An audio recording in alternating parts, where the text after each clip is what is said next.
नमस्कार, मी गौरी सूर्यवंशी. एस मराठीमध्ये आपलं स्वागत. वळूया आजच्या बातमीकडे. राज्यसेवा हक्क आयोगाच्या आयुक्त चित्रा कुलकर्णी यांनी दिंडोरीतील शासकीय कार्यालयांना भेट दिली.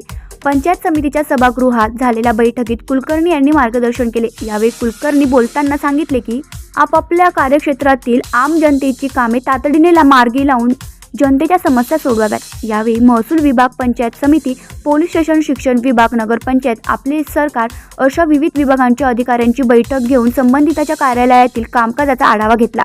यावेळी उपसचिव सुनील जोशी, सहाय्यक कक्ष अधिकारी प्रशांत घोडके, तहसीलदार मुकेश कांबळे, गटविकास अधिकारी भास्कर रेंगटे, मुख्याधिकारी संदीप चौधरी, पोलीस निरीक्षक रघुनाथ शेलार, गटशिक्षण अधिकारी चंद्रकांत गवळे, नायब तहसीलदार धुमसे आदींसह अधिकारी कर्मचारी उपस्थित होते.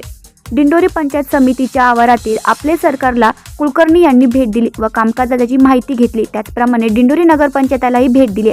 यावेळी मुख्याधिकारी संदीप चौधरी, उपनगराध्यक्ष शैलाताई उफाडे यांनी चित्रा कुलकर्णी यांचा पुष्पगुच्छ देऊन सत्कार केला. यावेळी नगरपंचायतीच्या सर्व विभागाच्या कर्मचाऱ्यांशी कुलकर्णी यांनी संवाद साधत सेवा हक्क कायद्याची माहिती दिली.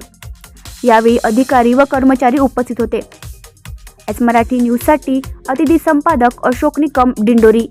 अशाच नवीन ताज्या घडामोडी जाणून घेण्यासाठी आमच्या एस मराठी न्यूज चॅनलला लाईक करा, शेअर करा, सबस्क्राईब करा आणि बेल आयकॉनला क्लिक करायला विसरू नका.